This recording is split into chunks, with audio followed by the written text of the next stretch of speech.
It's just after 3 in the morning, the kind of hour where the world feels hollowed out. Inside a 2-story Dutch colonial on Ocean Avenue, 6 people are sleeping, or trying to. The house is still. Too still. A rifle is raised, a trigger pulled, one shot, then another, and another. Each one loud enough to shake mirrors, crack dreams, wake the dead. If the dead could wake. But no one in the house stirs. Not the parents, not the children, not even the neighbors hear a thing. It's as if the night swallows the noise whole, like it was waiting for this. By sunrise, the entire DeFeo family is gone, murdered in their beds. Only one person left standing. Ronald Butch DeFeo Jr. And the story he tells will change again and again.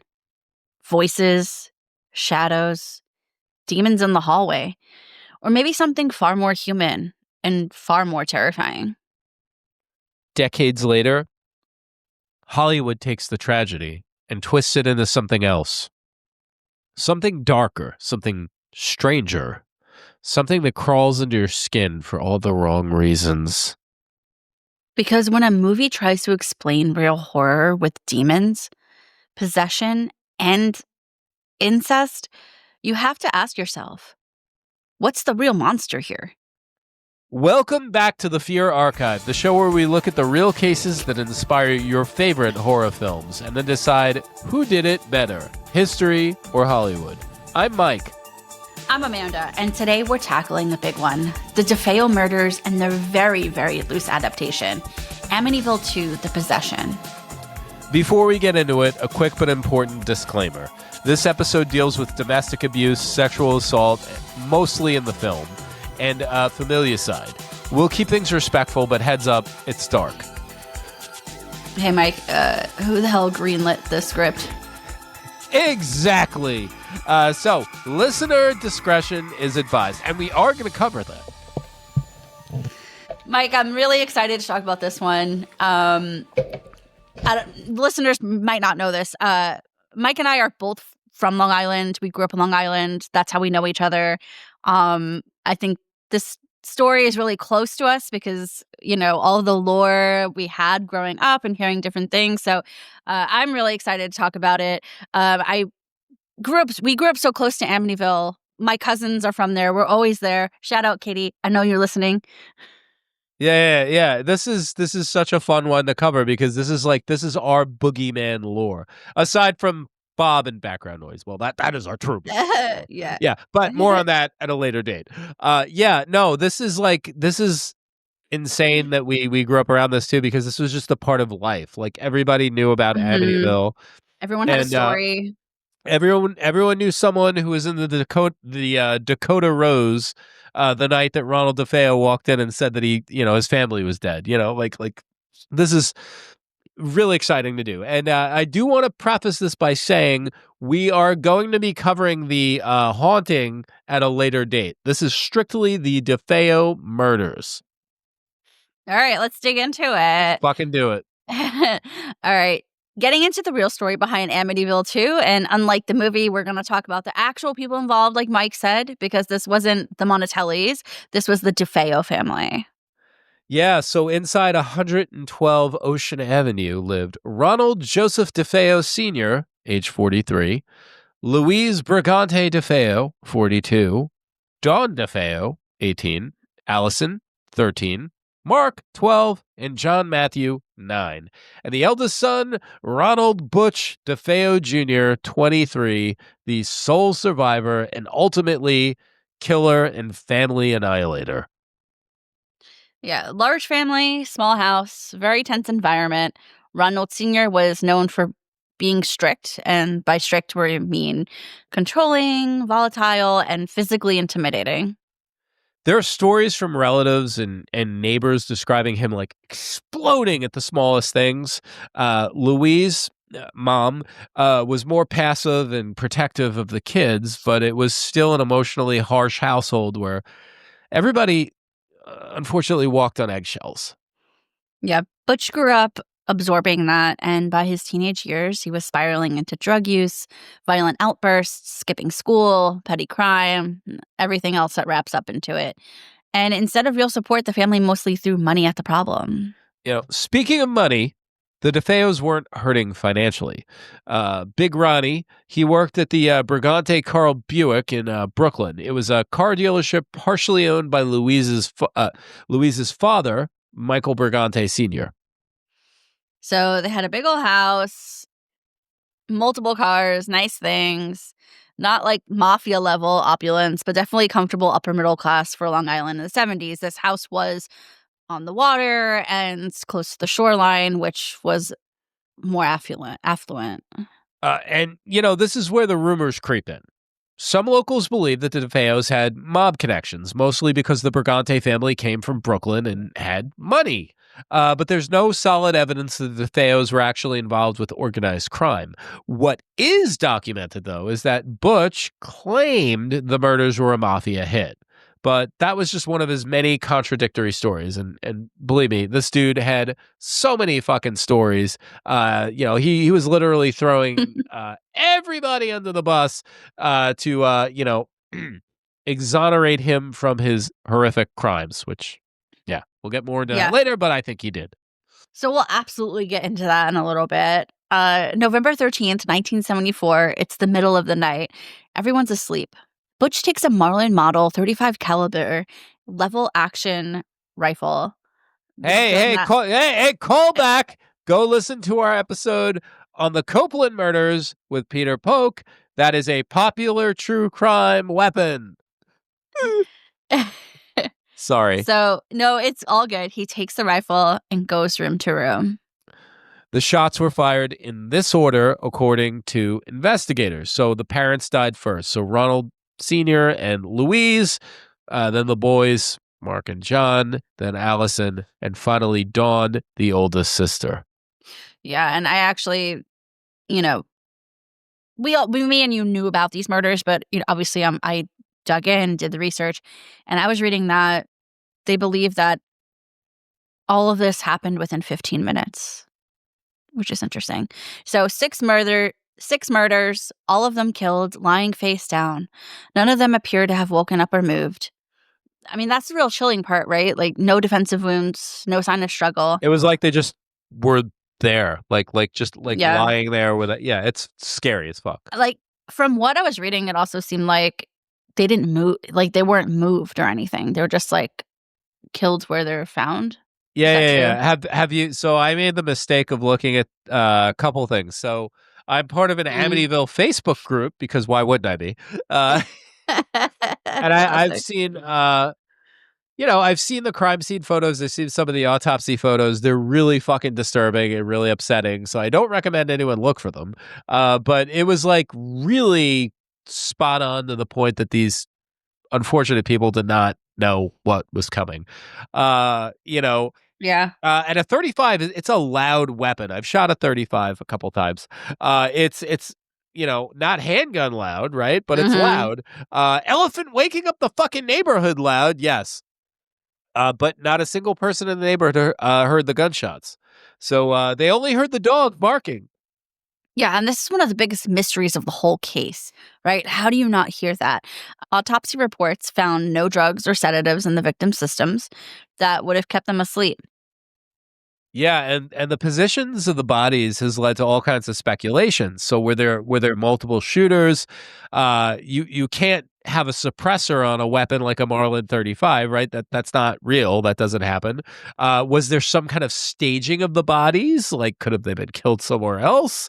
I don't know.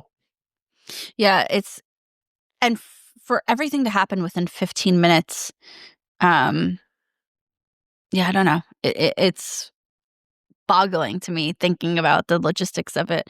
But yeah, nothing definitive. Decades later, investigators settle on, it's weird. No, we don't have a better explanation. So they're just as clueless as us. It's one of those like anomalies, right? Like, so Butch, he went to work the next day at the dealership in Brooklyn, like nothing happened. And he was complaining about not being able to reach his family all day. So Dude's got classic alibi building strategy here. But yeah. Later that evening, he burst into a bar shouting, "My family's been shot!" Police show up. They investigate. They notice Butch's timeline doesn't really add up. And by the next day, he's confessing, kind of. I gotta add, Ronald DeFeo is the stupidest motherfucker to ever have lived. I will say that. This guy is just a pure fucking scumbag. I know. Hey, hot take, right? Not a hot take. This guy sucks. He is an idiot. I'm jumping ahead of myself. This guy totally did it, right? I gotta stop. I just don't like this man. He was a fucking scumbag. But, okay, so, all right. Autopsy findings confirmed that the parents were shot twice each. The children shot once. Louise had defensive bruising, possibly old. Dawn had gunshot residue that fueled Butch's later "she helped me" story, but investigators explained that it's transferred during close-range shooting. So it was just Dawn was shot so close, which is, this is a very upsetting story, right? That's just, she was shot so close that it literally just caused the bruising that was found imprinted on her body. The wake for the family was held at Claude R. Boyd Carterzillo Funeral Home just off Deer Park Avenue in Deer Park, New York, and the funeral mass was held at the St. Martin of Tours Church in Amityville. 5 coffins. The children's and Louise's were taken in together, and Ronald Sr.'s casket followed. Butch was allowed to attend, escorted by police. He reportedly showed little emotion. Again, not evidence of guilt, but by itself, something that stood out to observers. Butch changed his story a lot. Like, if he had written a screenplay with this many drafts, the studio would have fucking fired him. Yeah. So, story 1, the mob did it. Specifically, a hitman named Louis Fanelli. Total fabrication. Story 2, little sister. Dawn helped him kill the parents. Then he killed her during a struggle. Problem: forensic evidence does not support this. But a lot of people on Long Island did believe this one because this is one that always kind of went around. Yeah. Still story is. There's still purists who support that one. I don't. Story number 3, he blacked out and didn't remember anything. Story number 4, he heard voices. And story number 5, the house was possessed. And this is where Hans Holzer enters the chat. Holzer, the famous paranormal researcher, wrote Murder in Amityville, which argues that a Native American spirit possessed Butch and forced him to kill his family. To be clear, Holzer is a legend in the paranormal circles. Great storyteller, fun reading, not a forensic authority. Yeah, he's a real interesting character. Holzer's book is responsible for a lot of the supernatural lore that later fed into the Amityville horror franchise. But in the terms of actual evidence, it's entertainment, not documentation. But what it's worth mentioning because it shaped the mythology and it gave Butch's later "the house made me do it" narratives a platform. Yes.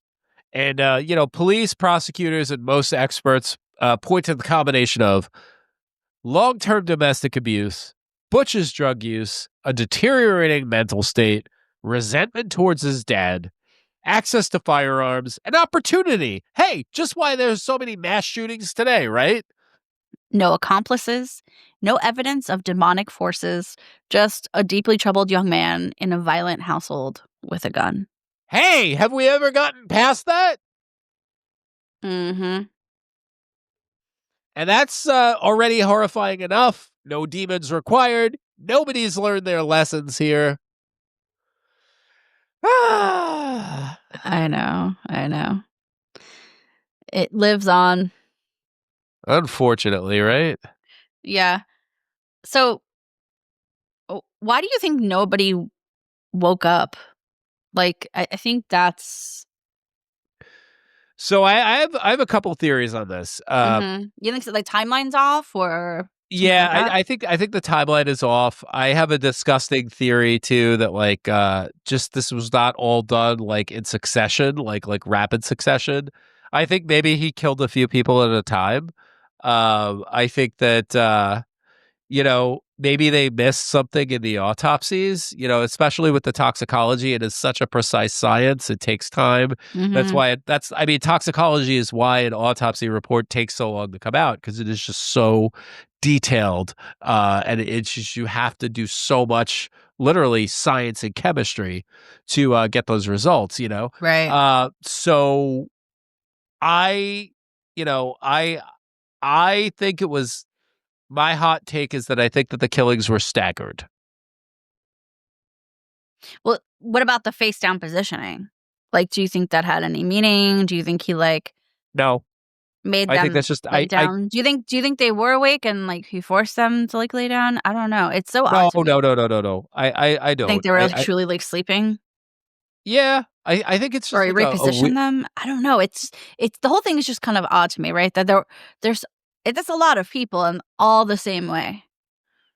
I yeah, don't and know. I mean that would be truly like, I mean, if we want to go down that rabbit hole, right? Like that's like killed execution style, right? Like you're Hmm. faced out, like Yeah. that's at least part of it, Hmm. right? Hmm. So yeah, I mean, I do think that like that was just how they died. Unfortunately. Yeah, I I know. think that's how they died. I do think that he staggered it though. I don't think they all were killed around the same time. I think that he did some of it earlier. Yeah. Um, do you have any Long Island lore stories of it? Yeah, everybody, I feel like everybody who grew up where we grew up, Amanda, like I feel like they knew someone who was in the bar, Mm-hmm. which was as I don't know why people don't understand this, but the bar was called the Dakota Rose. That was the name of the bar at the street. And there used to be also a video store when I was a teenager. Not a teenager, I was younger than a teenager. There was a video store next to it called Amity Video that I would Where go to. was this on Montauk or in It was Sunrise? literally on Montauk Highway on the corner of Yeah, Ocean Avenue. And the dude Frank would sell me posters like for like $2 a poster, like movie posters at the video yeah, store. yeah. And one time I took his Scream poster and he got so mad at me. And my mom he called my mom and because he had my house number for some reason. And he's like, your son took my Scream poster. And I had to give it back to him, but then he sold it to me eventually. What about the bar? Do you have any Oh stories about the yeah, yeah. The bar? story about the bar. Yeah, yeah. So yeah, I had family members who said that they were there that night that Ronald DeFeo walked into the Dakota Rose and said, "Hey, my family's dead." That's really it. Yeah, yeah. Nothing else. I had a friend from childhood, one of my good friends, and her mom lived two houses away when Yeah. the murders happened. Yeah, but we were kids and she didn't tell us anything. So, but Yeah, yeah. my If anyone else my has any stories, drop it in the comments, DM us. Would love to hear any stories yes, uh, totally. that anyone has. And if we're getting Yeah. anything wrong, or if there's something that we missed, please let us know, because like Hmm. we truly appreciate the engagement, and it means the world that you're giving up your time to like reach Feedback out to is us. growth, y'all. Yeah, yeah, yeah. And we appreciate you, and thank you for that. So Yeah. um yeah, this is one of those cases that like I guess it was just always so haunting to me because I was so close to it. Hmm. It wasn't far away. Uh, I don't know. No matter what, you can never discredit the fact that these horrific crimes happened. Yeah. What What do you think about him shifting his story? Well, I think it was a rat in a cage kind of situation. Yeah. I think Roddy Butch, whatever he wanted to be called, right? I think that he was a rat. Seriously, rat. Like he would do Mhm. anything to get Mhm. out of a trap, right? And I think that Butch DeFeo Mhm. would have told you anything if it meant that it was going to get his sentence commuted, or it was going to get years taken off of his sentence, or it was going to get him moved to a nicer prison, or whatever. And please remind me at the end of this, I have an interesting story about when that guy died. So Mm. Yeah, I think he died in 2021 or something. Yeah. And right? I was literally around the block when he died. Oh wow. I'll just tell it now. So Yeah. we were celebrating my friend's birthday. It was the height of the pandemic. And we went to this bar in Albany. Uh, it was like right where the Fiden's Brewery is now. It was like right next door. I don't remember the name of the bar, but I got an alert on my phone that Ronald DeFeo died in Albany because they apparently like airlifted him from where he was in Sullivan County, which is really it's like the prison over there is like by Woodstock. Mm-hmm. Not Woodstock. It's not by Woodstock. It's where the original Woodstock was held in Bethel. So like Right. that's where the prison is over there in Sullivan County. And they airlifted him from there and they brought him to Albany Medical Center in Albany, and that's where he died. But I was there within an hour of that fucking guy dying. And I was just like, ooh, kind of creepy. Uh because I creepy just because I want to preface. I should preface. It's not prefacing, but it's just saying I've always been obsessed with the Amityville horror, and it still is one of those uh, collections of lore that scare me. Mm-hmm. Yeah, Yeah. I think something that I always heard growing up with the story was that the sister was involved. What I always heard was they planned it together, they did it together, and then he turned on her. Um, yeah, it's an interesting take on it. But I think he kind of came up with it as an excuse, and it probably just, you know, spiraled from there. But that was what I always heard, that she was involved. But you feel strongly that she wasn't. yeah. I don't think she was. I think he was just a big creep. But also, look, I will bring this in. I also think that Mhm. he was genuinely a sick person. And when I say a sick person, he struggled with an illness. He struggled with drug addiction, which is an illness, Mhm. folks, okay? Especially opioid addiction. It is a real illness, right? And I believe that Ronald was deep into the throes of heroin addiction, and that had to have been a part of Yeah. the desperation that he was feeling, right? But that Mhm. doesn't mean that every opioid addict is going to go and kill their family. That's not No. true. That doesn't happen, right? Like, all right, there's still more to this, right? But I do believe Ronald did have an illness, and I also don't believe that he had anybody who was aware of that. I'm not sure if his parents were aware of the fact that this dude was blowing bags of money, bags of heroin into his arms. Like, I don't Yeah. know. I don't Yeah. know. It's I unfortunate. yeah, and listen, Yeah. I will say this again because drug addiction is a part of mental illness, right? And mental illness is not your fault, but it is your responsibility. Yes. Hot topic here. The mob hit false lead.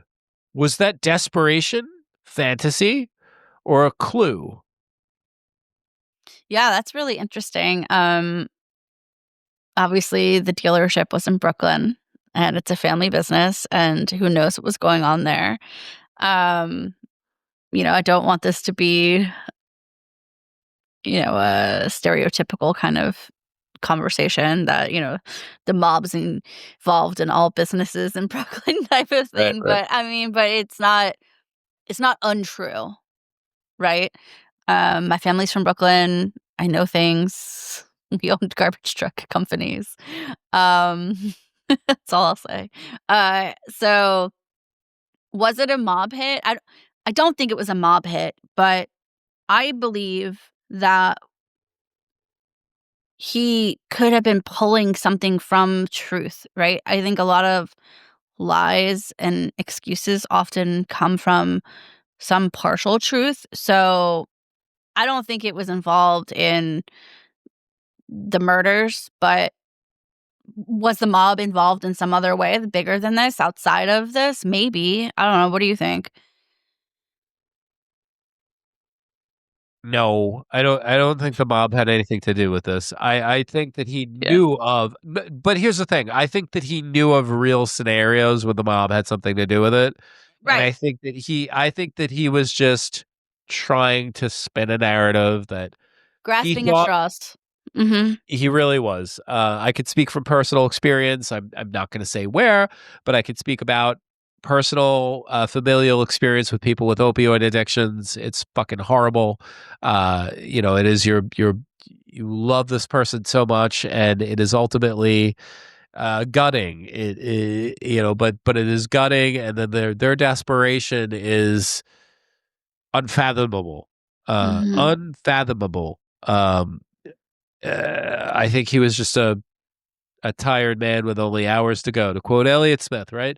I think that he was looking for anything. He was looking for anything that he could use, and no, I don't think the mob had anything to do with this. I think it Yeah, was Ronald. same. I think that he killed them.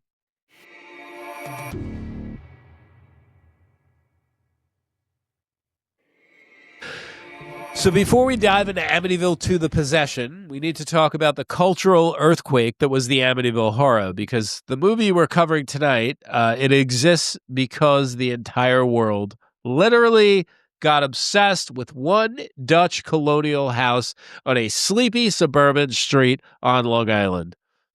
And we will be doing a full Amityville mega episode soon, covering the Lutz story, the book, the 1979 film, the sequels, the lawsuits, the hoaxes, the demon pig in the window, all of it. So consider this a warm-up stretch before we dive into the full demonic split. And we're not kidding when we say phenomenon. So Jay Anson's 1977 book, The Amityville Horror, was a fucking monster. It sold over 10 million copies, which is absurd on its own. But adjusted for inflation, the book's revenue would be the equivalent of roughly $80 to $90 million in 2005 money, right? So for a haunted house book, that's like T Swift numbers. And then came the movie, the 1979 adaptation starring James Brolin and Margot Kidder. It cost about $4.7 million to make, and it earned about $86.4 million at the U.S. box office, which in today's dollars is about $360 to $380 million. That's like some MCU universe adjacent money for a creepy house with flies. Yeah, people lined up around the block like Beatles mania, but for demons and mortgage stress. And, the house had to be changed, obviously. So tourists swarmed Amityville.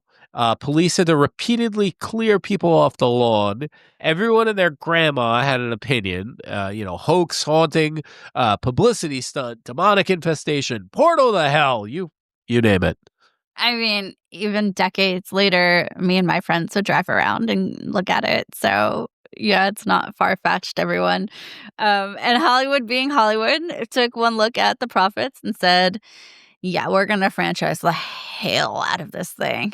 Oh, totally. And that's how we ended up. That's how we ended up with this beautiful film. Cash cow. Yeah, yeah. Which is how we ended up with the prequel that we're covering today, Amityville II: The Possession, which is kind of a prequel, kind of a remake, kind of a demonic incest fever dream in a sweater vest. Ugh.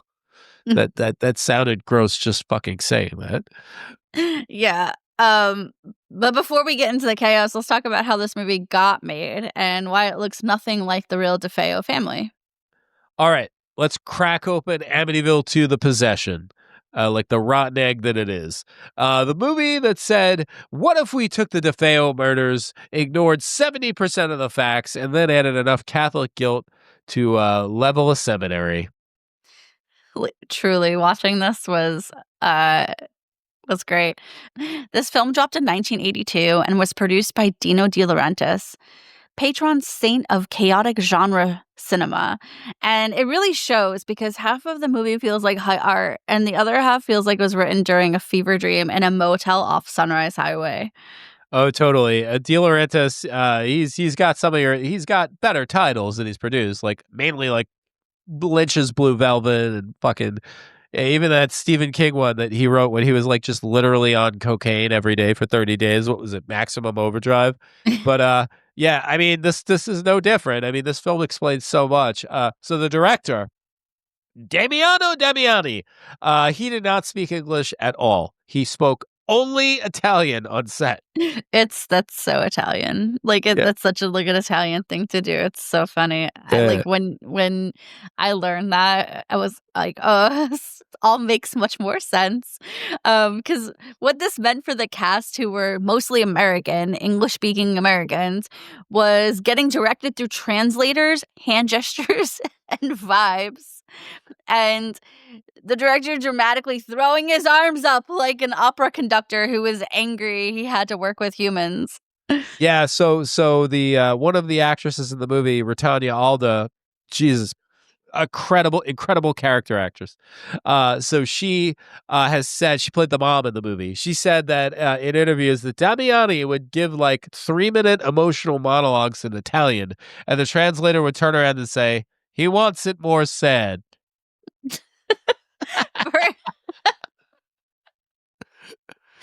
Burt Young supposedly loved Damiani's style, very operatic, very actor forward.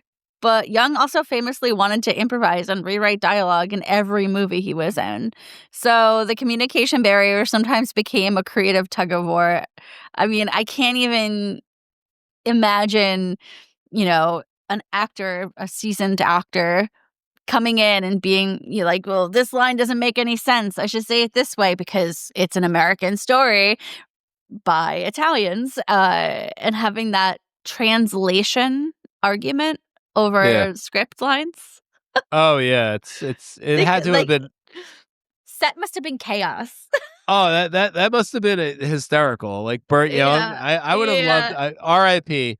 I was like 2 feet away from Burt Young once at a Monster Mania convention, and I was like, "Holy shit, it's Burt Young!" He still looked like he could beat the shit out of me, even like in his 90s. I mean, anyway. Yeah. I'm gonna go into it. So there was this guy. So I call him like more handsome Mark Wahlberg. His name was Jack Magner. He Yeah, sounds he like Marky. he looks like a much more like That is so well put funny. together. Yeah, Jack Magner, who he's now a principal now. By the way, he quit acting and he was a teacher and he's a principal of Massachusetts somewhere. So funny. Yeah.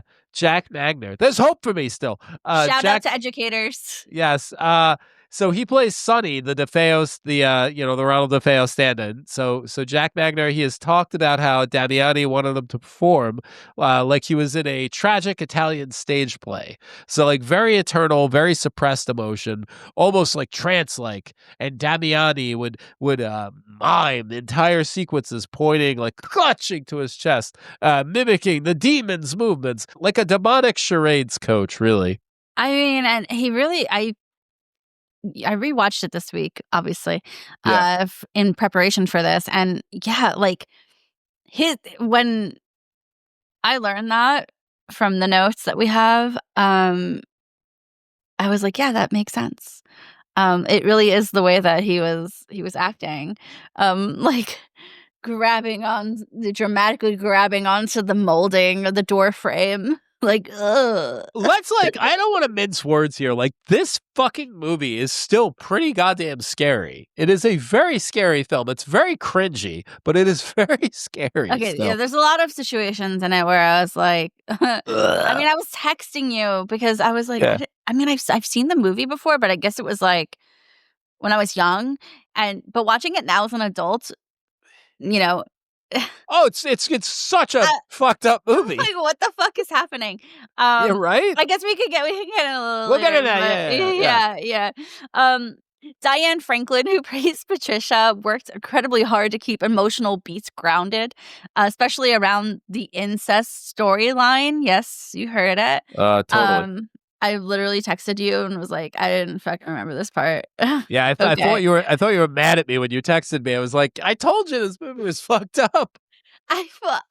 Mike, I was like, are these siblings about to fuck? Because like in the very beginning when they had just moved in, I was like, why are they flirting with each other? Is this weird? Yeah. And then like 20 minutes later, I was like, oh,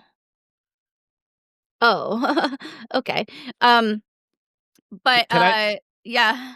I just want to say Diane Franklin. I love Diane Franklin so much. Yeah. She is such an interesting actress who's never had like the full time in the sun that she deserves. She was Mm-hmm. one of the babes in Bill and Ted's Excellent Adventure, and that's what they Mm-hmm. were referred to in that. But she was also in an amazing, weird, canon, like teen coming of age movie that I feel like more people need to see called The Last American Virgin. That's also the funniest, but Oh one of the saddest yeah. movies ever made. I love Diane Franklin. Diane, Yeah. please be in background noise. Yeah, Diane Franklin, she was very clear over all the years too, just to get back to what I was saying, Yeah. that the scenes were meant to be tragic, symbolic, and horrific, not sensual. Um, but because everyone was Italian and things got lost in translation, the cultural approach was too taboo on subjects, and it was very different, I think, just culturally of what was acceptable. Yeah, right. An Italian horror of that era. And let's be clear, this was a trope of that era, right? You can look through the cinema of the time. Okay. So the line between psychological corruption and sexual exploitation was, well, thin. Right. And, the translation barrier made it messier. Okay. So Tommy Lee Wallace, the guy who wrote this movie, also the guy who directed Halloween 3, Season of the Witch, my favorite Halloween, waiting for the hate mail. Uh, you know, Tommy Lee Wallace, brilliant filmmaker, right? He wrote this. He said that the incest was tone deaf in execution because what he intended didn't match what Damiani filmed. Yeah, and speaking of him, this is based loosely on Hans Holzer's murder in Amityville. Holzer's seances and the house is on Native American burial ground with angry spirits, to quote him. Angle shaped the supernatural half of the plot. Yeah. And, because Damiani didn't speak English, Wallace was reportedly shocked when he saw the finished film. Scenes he wrote as subtle were suddenly melodramatic, and scenes he wrote as horrifying were dialed to 11. So I think that this is like one of those clearest moments where you could say, lost in translation. Yeah, and I think despite all that, or I don't know, maybe because of it, visually the movie is stunning. The first half, especially the DA, the domestic abuse material, is disturbingly realistic. I did have trouble watching the beginning, to be quite honest. I was like, "Oop, this isn't fun." And watching that, actually, like, to comment on that part, like, it was interesting to think, like, because when we go into watching this movie, you know, knowing the house is evil, right? We know that. We know the house is like there's something with it. Um, and so for part of it, I was like, is the father actually horrible, or is it the house influencing his personality and everything?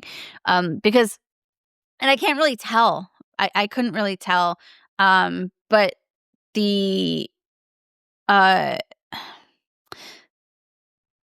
the way that they showcase the domestic violence is so real that I was uncomfortable. I was very uncomfortable. So anyway, yeah. No, I hear you. The Burt violence Young. is, like, raw, and it felt like very like a documentary, I like, feel kind yeah. of. Like, I feel like I didn't like it because no. it was so real, It's which is, really I upsetting. mean, which just says a lot about the film and the actors, right? Well, But yeah. there's that scene when they're saying grace that night that they first move in, and the Mhm. mirror falls down, and the dad just gets up and he takes off his fucking belt and just starts beating Yes. everybody, you know? It And also that reminded me of, sorry to cut you off, but it did remind me that, like, all of the dad getting mad at the kids breaking everything, you know what it reminded me of? my The childhood. No, it reminded me of, the entity, that horrible husband who was like, "Well, then you broke everything," and it's like, "Bitch, no." Right. Anyway. No, but then there's also one of the scariest scenes that still I get so uneasy watching it when the paintbrushes start flying and they write dishonor thy father, pigs. And he takes off his belt again. He's in his sleep clothes and he has a belt on. He takes it off and he just starts beating them. Jesus Christ. Is that the same scene when the son puts the gun to his face because he's like, yeah, is it? Right? I think it is, that right? Was right? Heated. Yeah. It was, this that would be scene, like the tension is so high. This would be an A24 horror film today. Like it really will be cleaned up a little bit. Maybe it would be slightly less incest. I don't want to say sanitized. Yeah, less incest. That'll get you the green light. But it's a really good film. I think it's a really good film. It really upsets me and it scares me. And there were a lot of questionable choices made, but it still scares me. This movie scares me. My favorite, I actually I rewound it and recorded like the last 3 minutes maybe, because the body horror there's body horror within the entire film. Oh, totally. Right? Totally. And I really liked it. And it made me think back to the Entity again of, remember like the body moving and stuff, and just thinking how they achieved that. And yeah, like his face kind of like throbbing out on his like jawline, and towards the end when it's complete like transformation. I fucking loved it. And you know what it reminded me of? What? The Substance. Oh, the very end when like it's like old school practical effects too, like latex, like air bladder kind of stuff. Oh my like God, it was they're just like pumping a fire extinguisher full of air, and the thing's like throbbing on the side of his head. So I do believe that the person who did the makeup effects for this film was a guy named John Caglione, and he was the guy that I mentioned in the Entity episode, who I thought did the Entity effects, but it was. Yeah, so he did the effects on this movie. He's the guy who won I think he won an Academy Award. I could be wrong. Correct us if we're wrong. Drop it in the DMs. But I think he won an Academy Award for Dick Tracy. Oh, I love Dick Tracy. That was one of my favorites. Yeah, John Caglione. And please correct me if I'm saying it wrong. I think it's Caglione. It could be Caglione. That whole scene, right, at the very end, and then he rises up like he's on the cross, like crucified. Oh, yeah. Totally. An angel reborn. And I was just like, bro, you did horrible things. Like, sorry. Hey, Montelli! Yeah. Sorry. But I was confused. So, like, because this film is a roller coaster, right? Because it's so, I will say, grounded in the beginning with all it is. The it DV really stuff. Is. For the time too. And then like all really. of a sudden, I'm looking. I'm like, oh, okay, he killed them. And then I'm looking at the timestamp, and I was like, oh wait, we still have 30 minutes left. It's fucking movie, man. Damiani! Damiani! Damn you! And then there were cutscenes, including more explicit manifestations of possession, extended abuse sequences, and additional incest-adjacent moments that test audience absolutely rejected. Those scenes were locked away, and they've never resurfaced. Yeah, so I don't know if I didn't send you the script for this, but I have Tommy Lee Wallace's original script for this, and it's like a fucking novel. It's very big. They definitely they had to have filmed at least a half hour of additional stuff for this movie. Some of it was like probably better that they didn't include in the final cut. But it was definitely more of an intense DA approach at the first half of the movie, which was a weird kind of approach to a horror movie, right? For its time too. And by the way, this movie predates Zulawski's film Possession, which is Another amazing film that we really can't tie into anything on this show. Mhm. So famously, they also shot 3 different endings. So one was a straightforward exorcism, which was clearly inspired by the success of, well, Friedkin's The Exorcist, right?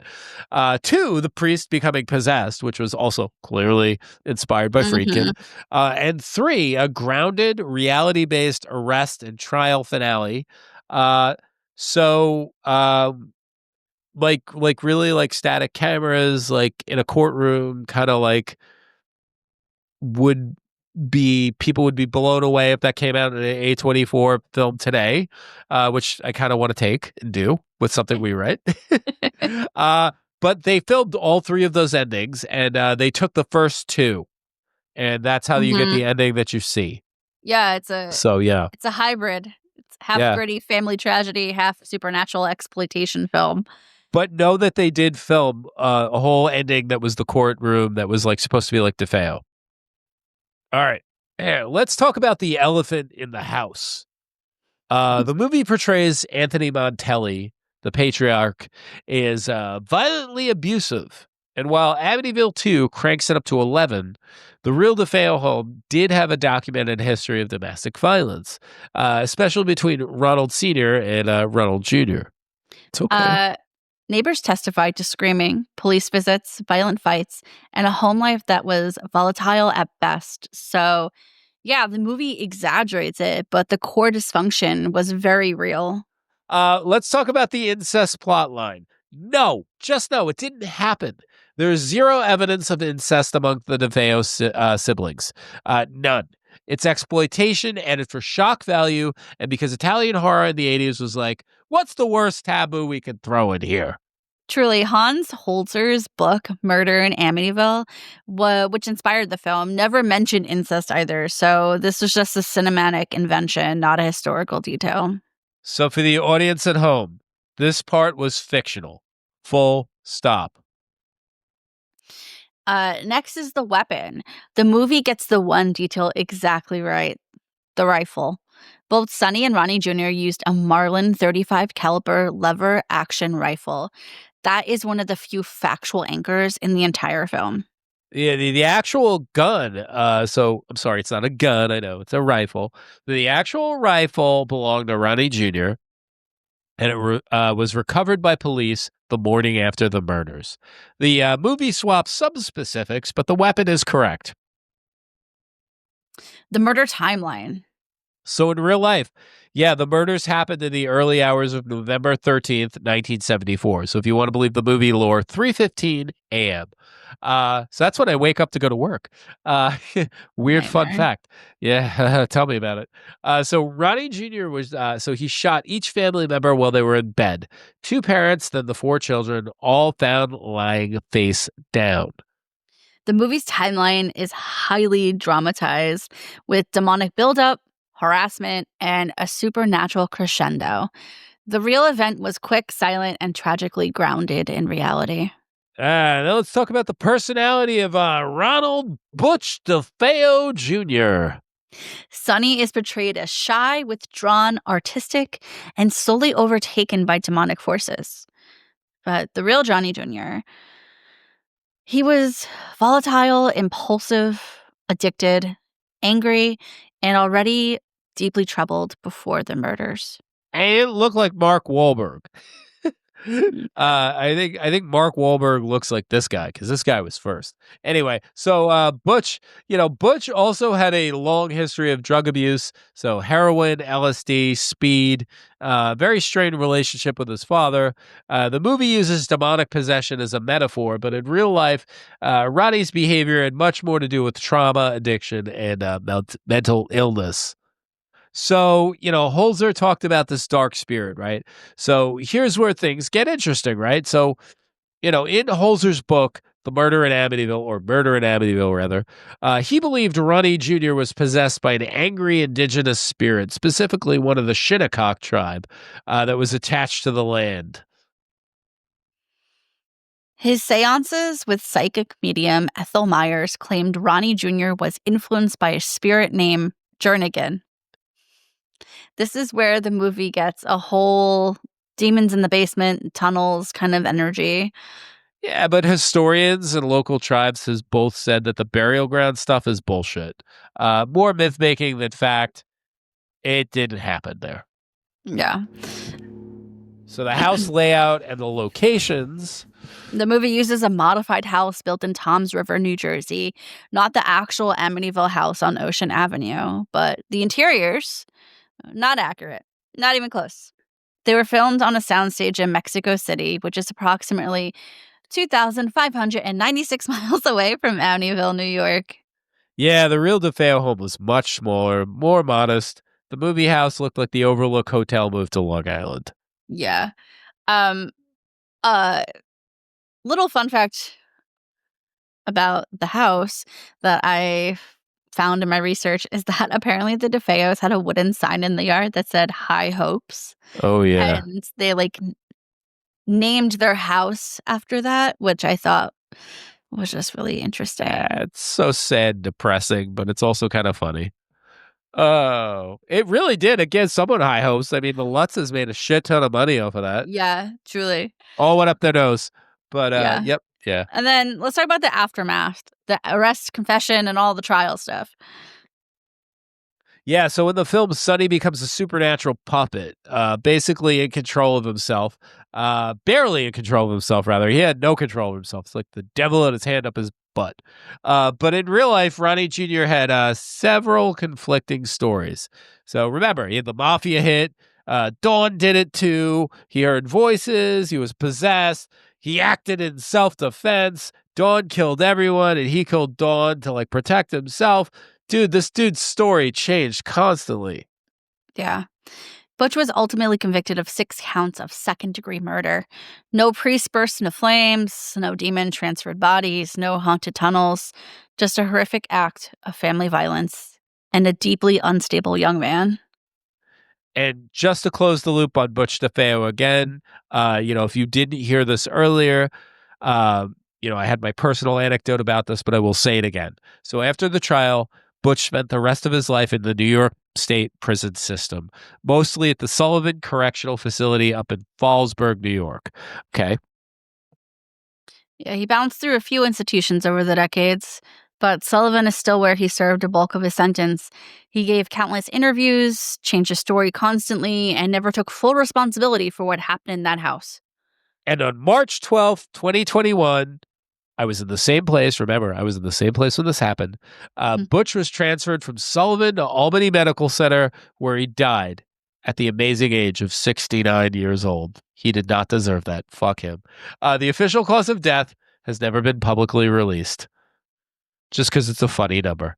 It's not 6-7. And with him... And with him, a lot of the shifting narratives he created were finally gone too, leaving behind the tragedy, the victims, and the myth machine that grew around it. So when you line up Amityville II, besides the real DeFeo murders, what you get is this strange hybrid, part true crime, part seance, mythology, part stylistic supernatural drama, in part we want the Exorcist energy, but with a different kind of haunting. It's a reimagining more than a retelling. The abuse, real. The dysfunction, real. The Marlin rifle, unfortunately, very real. Everything else, a swirl of interpretations shaped by Hans Holzer's theories and a production team trying to translate tragedy into horror. And that's why it sticks with people. Not because it reflects what actually happened, right? But because it shows how quickly a real family's nightmare can be transformed into a cultural myth everyone thinks they already know. And don't worry, we are doing a full Amityville mega episode soon. The book, the Lutz saga, the lawsuits, the sequels, the endless knockoffs, all the ways the legend grew far beyond the truth. We're just setting the table tonight. Until then, thank you for staying with us as we sift through the darker corners of Long Island history. If you enjoyed this episode, make sure to subscribe, leave a review, and send it to one friend who swears the Amityville windows followed them home. You can find us on social media at The Fear Archive.